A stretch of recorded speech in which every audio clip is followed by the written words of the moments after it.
à l'émission Information.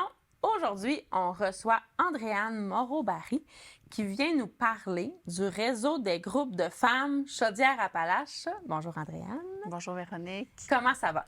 Ça va très bien, toi? Oui, ça va super bien. Alors, on t'a invité parce que les élections municipales s'en viennent, mais je me suis rendu compte que le réseau des groupes de femmes de Chaudière-Appalaches, c'est vraiment un long mot. Vous faites vraiment beaucoup de choses, puis je n'étais pas au courant. Alors, c'est quoi le réseau? Oui, mais merci pour la question. Mais premièrement, on peut aussi dire l'acronyme là, qui est RGFCA là, pour les besoins. Oui. On va Parfait. RGFC. RGFCA. RGFCA. Parfait. Oui, donc en fait, c'est le réseau des groupes de femmes de Chaudière-Appalaches. On est un organisme en défense des droits des femmes. On regroupe là, en fait, là, 24 groupes de femmes qui vont travailler en fait là, dans des organismes divers là, pour justement le bien des femmes, pour leurs droits ou pour justement que ce soit les maisons d'hébergement, que ce soit les AFEAS. Donc vraiment avec des objectifs différents, mais toujours dans l'optique tout de même là, d'améliorer la condition de vie des femmes. Donc, le réseau, en fait, là, notre mission première est effectivement la défense des droits des femmes, mais ça va se diviser, entre autres, par la mobilisation, par permettre de faire des échanges là, entre les membres. Là, donc, là, qu'il y ait un réseau qui se crée entre elles, un échange de savoir, de partage de connaissances. Nous aussi, on va s'occuper de faire de l'éducation populaire auprès de nos membres. On va aussi être le porte-voix de nos membres au niveau des institutions gouvernementales, des élus. On a aussi des projets qui sont plus spécifiques. Là. Donc, il y a comme deux volets. Là. Il y a le volet mission, puis il y a le volet aussi projet. Donc, là, comme moi, personnellement, je suis chargée de projet sur le projet de l'entente sectorielle en égalité entre les hommes et les femmes avec une de mes collègues. Et aussi, je chapeaute le projet là, sur la charge mentale. OK, super intéressant. Fait que vous êtes vraiment, dans le fond, là pour parler, partager, connecter, être aussi un partenaire pour la légalité des femmes. Exact. L'objectif, c'est vraiment effectivement d'atteindre l'égalité des femmes dans toutes les sphères de la société, de la vie, qu'on parle politique, qu'on parle personnel, qu'on parle au travail. Là, donc, vraiment, qu'il y ait une égalité là, homme-femme là, dans la région de Chaudière-Appalaches. Nous, notre mandat, c'est Chaudière-Appalaches, mais il y a des organismes comme nous dans chaque région administrative. Puis on a aussi une instance là, provinciale là, qui regroupe justement ces 17 membres-là. Oui, c'est ça qui va chapeauter. Exact. Dans le réseau, dans le fond, un réseau, souvent, c'est vous êtes vraiment en connexion avec les organismes. Est-ce que vous êtes un lien direct avec les citoyens? Non, pas du tout. En fait, on ne travaille pas du tout avec les femmes directement. Oui. Nous, vraiment, nos membres, c'est les groupes. Parfait. Donc, c'est plutôt ces groupes-là qui, elles, vont travailler directement avec les membres. Fait que c'est elles qui vont nous rapporter, justement, les inégalités qui vont se vivre dans la région, les débats qu'il faudrait aborder auprès des instances politiques. Là. Parce qu'on s'entend qu'exemple, une maison d'hébergement, ils ont déjà les mains, tous les organismes, mais tu sais, là, je prends celui-là spécifiquement, ils ont déjà les mains pleines là, et qui n'ont peut-être pas le temps d'aller se battre avec des inégalités qu'ils vont voir peut-être dans le système de santé ou qu'ils vont voir au niveau peut-être du système judiciaire. Oui, elles vont le faire quand même, là, parce qu'elles-mêmes, elles ont quand même un réseau provincial, mais ça va apporter un poids supplémentaire, justement, d'avoir ce réseau-là qui va apporter leur voix. Oui, ils se sentent supportés. Exact. Ils ne se sentent pas tout seuls. Nous, on a été créés par les groupes en tant que tels. Donc, c'est elles qui se sont concertées puis qui ont réalisé que il faudrait créer cet organisme-là qui va pouvoir justement avoir ces fonctions-là. OK, très intéressant.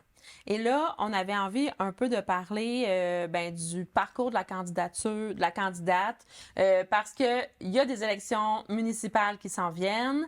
Il y a des petites municipalités, puis il y a des grandes municipalités. Qu'est-ce que vous apportez? Parce que j'ai vu que vous donniez des formations. De quelle façon vous pouvez apporter justement votre soutien à cette cause? Oui, mais ça nous parle beaucoup, en fait, la cause des femmes, justement, en politique.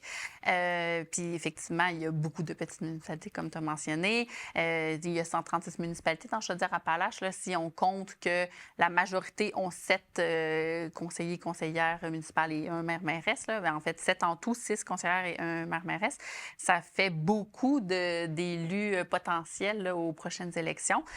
Donc, en fait, nous, ça fait longtemps qu'on recense combien qu'il y a de femmes élues à chaque élection. C'est vraiment un sujet qui nous porte, là, parce que, veut pas, on est 50 de la population, les femmes.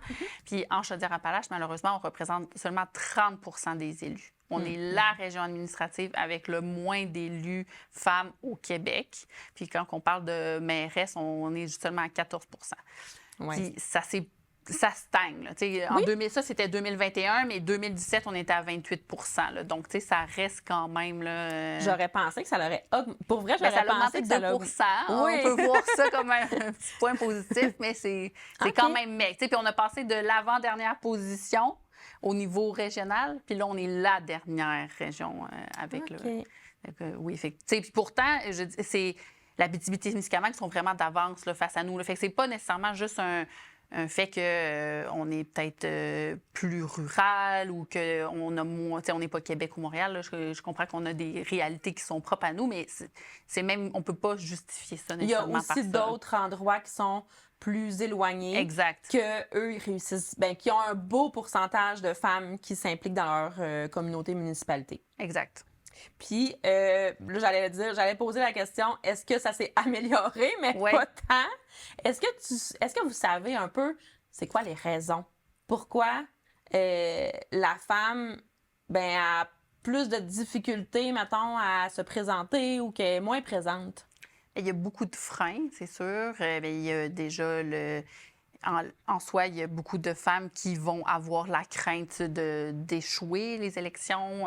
Il y a aussi beaucoup quand même là, de stéréotypes ou de socialisation en soi qui vont peut-être décourager justement les femmes à se présenter ou qui vont avoir une crainte de se présenter. Donc, aussi la charge mentale aussi, là, veut pas. Oui, certaines femmes ont des enfants, puis ça l'amène, on sait, une certaine charge mentale, mais aussi il y a l'approche aidance qui peut amener une autre sorte de charge mentale. Donc, ça crée justement des freins à ce que la femme puisse se présenter. Là. Puis, pourtant, il y a beaucoup de belles qualités que les femmes ont aussi, qu'on va attribuer plus souvent aux femmes. Là, qu'on pense à l'empathie, qu'on pense à l'écoute, qu'on pense à l'organisation. Mais c'est toutes des belles qualités qui se transposent super bien au niveau politique parce que, justement, il faut qu'il y ait un accord entre les conseillers et conseillères municipales et avec le maire ou mairesse. Il y a aussi, veut pas, les employés des municipalités avec qui il va falloir quand même faire affaire, les DG des MRC. Donc, toutes ces belles qualités-là se transposent à 100 au niveau politique. Là. Donc, je pense que c'est vraiment des fois juste peut-être la crainte ou... C'est sûr que j'ai déjà été dans le municipal comme conseillère. Puis c'est sûr que tu te dis, mettons, puis moi, je le voyais pas tant, là, la crainte de pas être élue. Puis au final, je l'ai déjà vécu, puis j'étais comme, ouais, c'est dur. C'est dur parce que là, on est dans des petites communautés. Fait que les gens, on les voit, puis personnellement, je sais qui est venu voter, puis on le sait pas parce qu'on les voit pas voter. Mais on a quand même une perception, fait que ça peut être difficile après de revenir dans sa communauté puis de faire comme si tout était correct puis que c'était facile, là. Fait que je pense que oui, c'est vrai que ça peut être un frein qui peut les empêcher de se présenter. Mais ça s'est quand même amélioré dans les dernières années. Tu sais, mettons comme les mères qui ont des enfants, tu sais, on en parle vraiment plus aussi parce que les lois, les règlements de municipalité ou de conseil municipal étaient vraiment plus masculins, là. Tu sais, il n'y avait pas d'emphase sur une nouvelle mère ou le congé parental, ou il n'y avait pas tant d'ouverture, mais je pense que là, il y en a de plus en plus. Oui. Municipal, peut-être moins dans plus une provinciale. Oui, c'est ça, exactement. C'est sûr qu'il faut dire que Bien, au niveau municipal, il y a beaucoup de pourparlers, là, justement. Ça se travaille là, pour faciliter là, la conciliation famille-travail parce que il y avait des enjeux, justement, au niveau du congé parental. Là. Donc, effectivement, si la femme accouchait, il fallait qu'elle revienne siéger au conseil. Là. Mais pas qu'elle avait quand même le droit à une prestation là, de congé parental, c'est pas ça, mais c'était le fait que premièrement, les revenus sont très, très, très bas là, en tant que conseillère municipale. Là. Donc, mais ça ne peut pas être un emploi à temps plein. Là, oui. Non. Dans les grosses municipalités, Oui, peut-être. Là, mais non. mais effectivement, là, à part peut-être la ville de Lévis, là, puis je ne sais pas c'est quoi leur revenu, mais effectivement, là, la majorité des municipalités, c'est un bénévolat avec un petit cadeau, là, presque. Oui, exactement.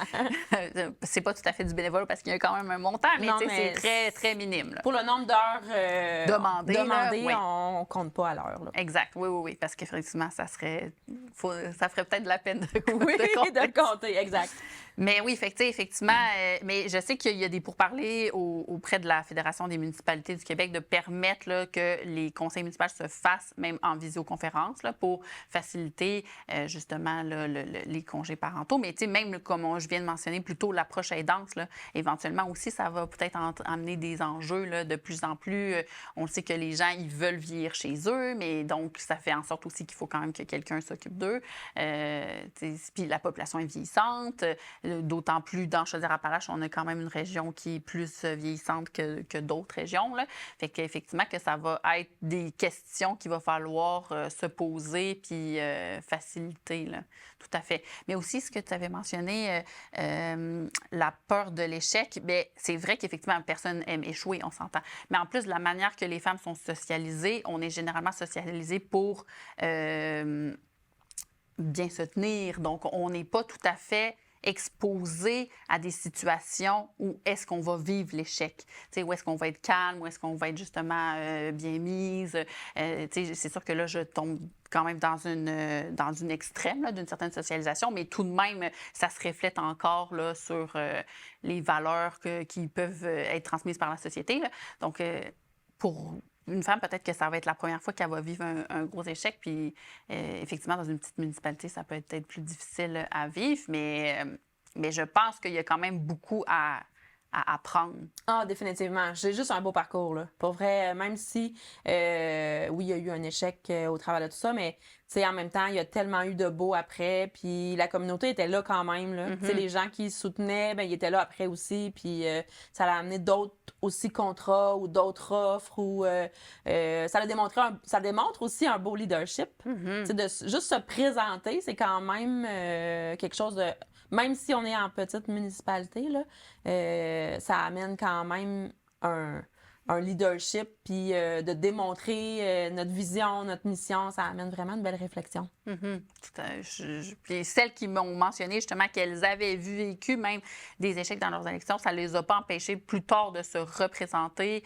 Puis elles m'ont toutes dit qu'elles avaient aimé le processus quand même d'élection, puis de le porte-à-porte. Parce que, en tout cas, toutes les personnes que j'ai rencontrées jusqu'à date qui se présentaient aux élections ou qui étaient conseillères municipales, ont toutes la même valeur de vouloir contribuer à leur municipalité, de contribuer à leur communauté. Puis donc, comme tu mentionnes, il y a d'autres façons quand même de le faire que par le fait d'être une élue. Mais certes, le fait d'être élu a souvent un impact très direct et à moyen court terme même sur sa population. Oui, puis en même temps, comme tu dis, là, souvent ça donne le goût de le refaire ou de se représenter ou de... Tu sais, quand on a envie, ça s'en va pas nécessairement là, tout de suite. Là. Fait que ça fait en sorte qu'on a aussi du temps pour créer des liens, créer des connexions. Tu sais, moi, je viens pas d'ici, fait que quand ça fait 10 ans que je suis ici, dans mon village, mais je voyais beaucoup de gens, le visage, je connaissais, mais je connaissais pas nécessairement où ils habitaient, je connaissais pas nécessairement... Puis là, en faisant du porte-à-porte, là, tu sais, j'ai mis le visage sur l'adresse, sur la maison, j'ai rencontré beaucoup plus de gens, fait que juste ça amène vraiment une relation à la communauté qui est différente. Tout à fait. Et si on parle du parcours Oui. de la candidate, Oui. alors à quoi ça ressemble le parcours de la candidate? Est-ce que c'est un parcours qui est difficile?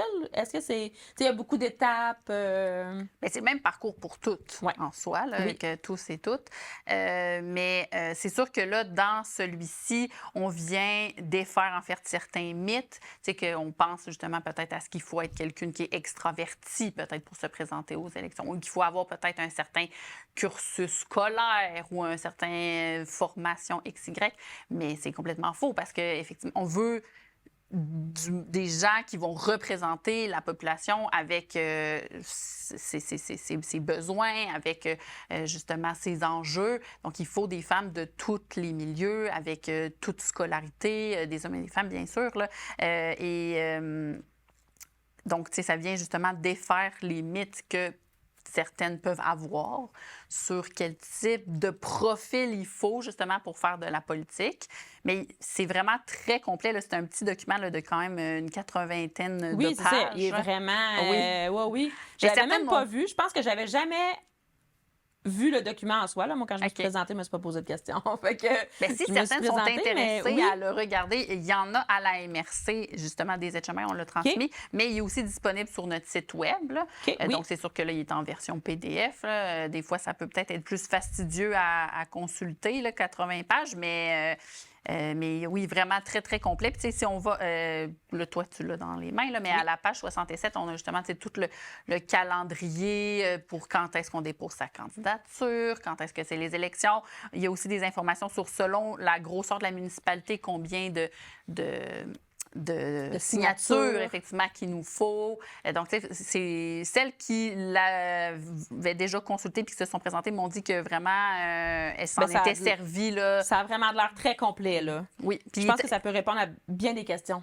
Je pense que oui. Puis même quelqu'un qui ne voudrait pas nécessairement se lancer aux élections, mais qui s'intéresse à comment est-ce que ça fonctionne, un conseil, c'est quoi les rôles et responsabilités. Parce que beaucoup d'élus m'ont aussi mentionné que pas beaucoup de citoyens et citoyennes viennent parler au conseil. Mais pourtant, c'est tellement une belle porte, justement, pour, si on a notre municipalité à cœur, de venir parler peut-être des fois de nos enjeux, de ce qu'on peut voir dans la municipalité. Fait que, de voir, bien, OK, qu'est-ce que ma conseillère peut faire, c'est quoi ses rôles et responsabilités, justement. Là, je pense que ce serait intéressant là, aussi pour n'importe qui de le consulter. Vraiment, puis je trouve qu'il est vraiment bien fait, là, fait que Merci. juste moi, ça va m'intéresser à le lire. Même si je pense pas me présenter en novembre, mais je pense que toute femme avec une expérience puis qui a à cœur sa communauté puis ses citoyens devrait faire l'expérience ou le saut d'aller travailler. Puis tu sais, on comprend mieux aussi comment ça fonctionne, c'est quoi les pourquoi, des fois, de raisons, de solutions, de réponses, ou pourquoi telle décision a été prise. Les délais aussi, des fois, là. Parce que, tu sais, il y a beaucoup de règlements, il y a beaucoup de choses auxquelles il faut que les élus fassent face, justement, avant de pouvoir mettre un projet là, complètement à jour. Là. Oui, exactement. Puis, dans le fond, on parlait que le groupe femmes, il était là pour la légalité des femmes. Oui. Pour l'égalité, oui. Oui, c'est ça. Dans le fond, oui, vous apportez des idées, des solutions à plus haut. Vous êtes là pour aussi connecter, je pense, les groupes, les réseaux ensemble, les organismes ensemble, pour qu'elles puissent se concerter.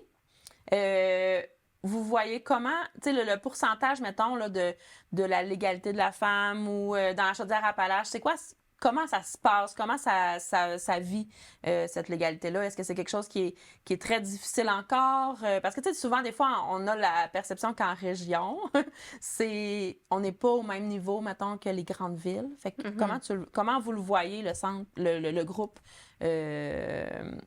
cette légalité-là de la femme? C'est une très bonne question.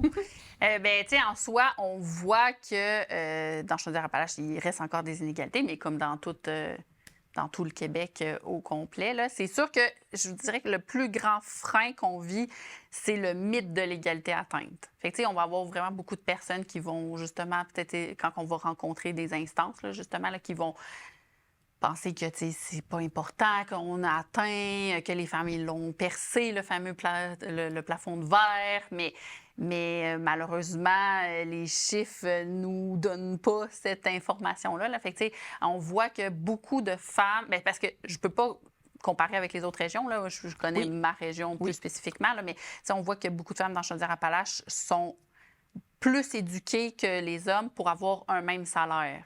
Donc, tu sais, justement, qu'ils vont devoir aller chercher un bac, une maîtrise pour aller chercher un salaire comparable à un homme qui va avoir peut-être une formation plus professionnelle. On voit qu'il y a des inégalités encore dans le salaire. Là, tu sais, je pense que au niveau des salaires, une femme gagne, ça, si je ne m'abuse, c'était en 2021, là, mes statistiques, là, c'était 50 000 soit 88,3 du salaire médian d'un homme.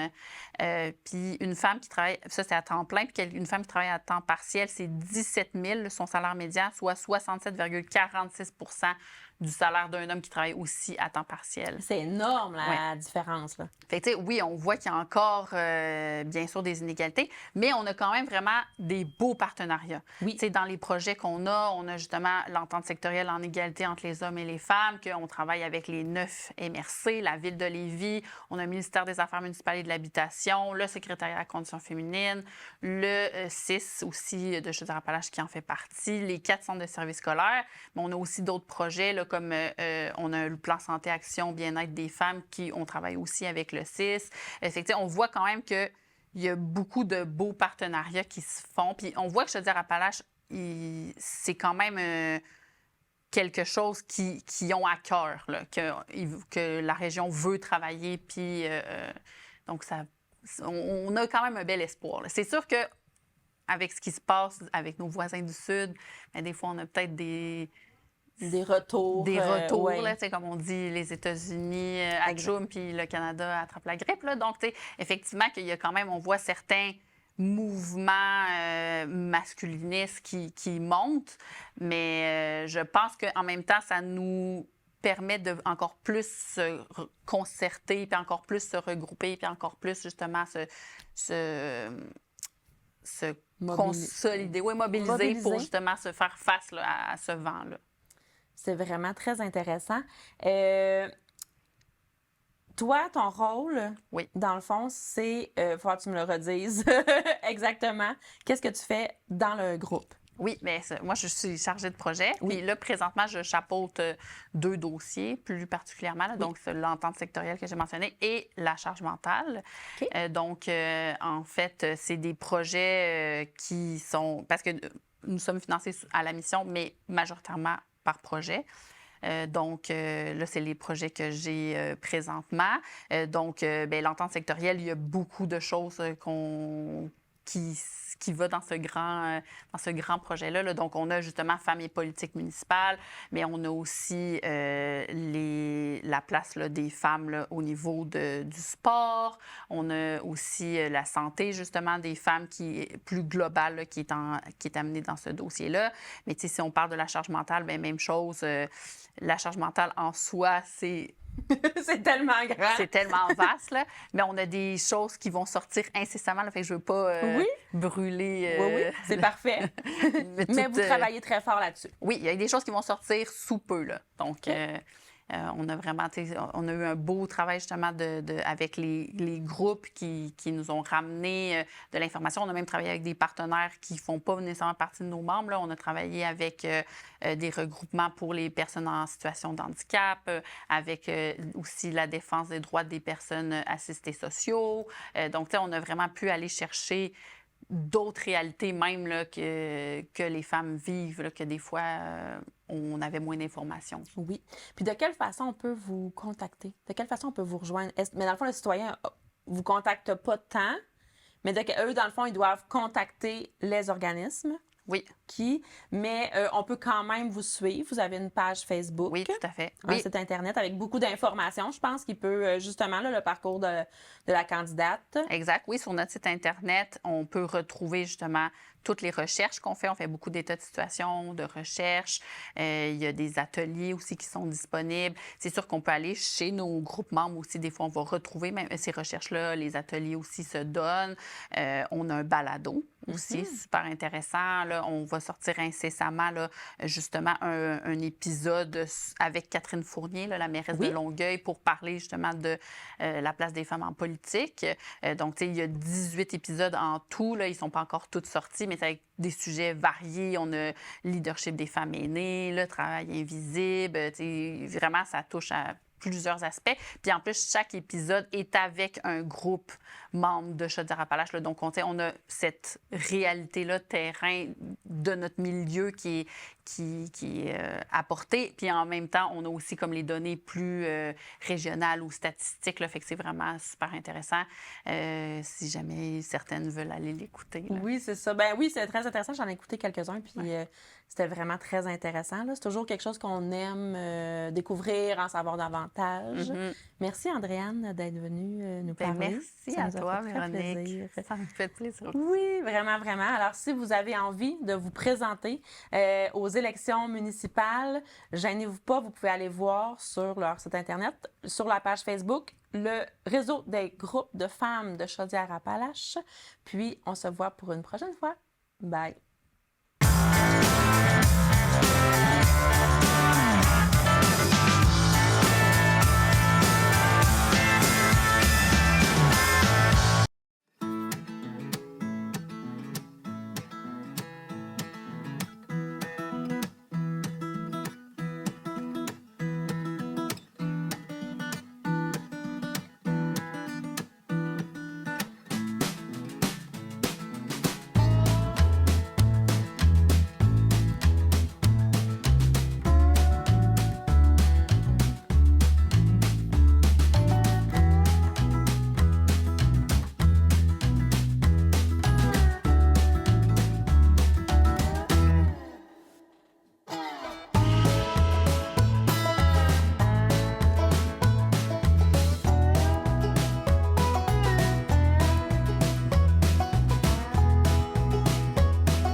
Salut tout le monde, ici Daniel Grenier pour vous parler des télévisions communautaires autonomes.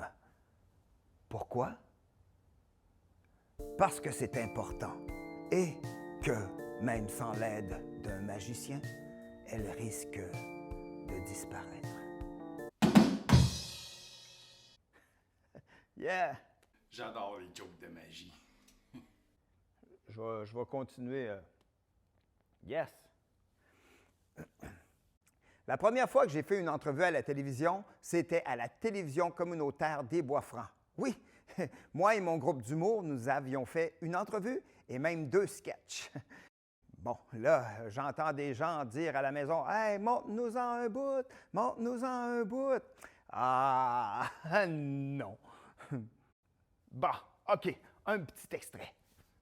Wow. Là, ça va faire m'appeler la police, vous allez avoir une amende.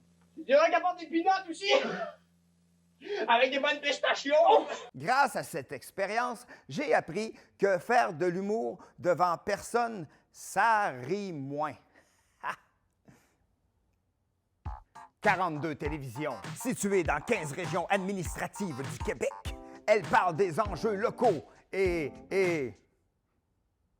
font rayonner les citoyens en leur donnant accès à un média accessible.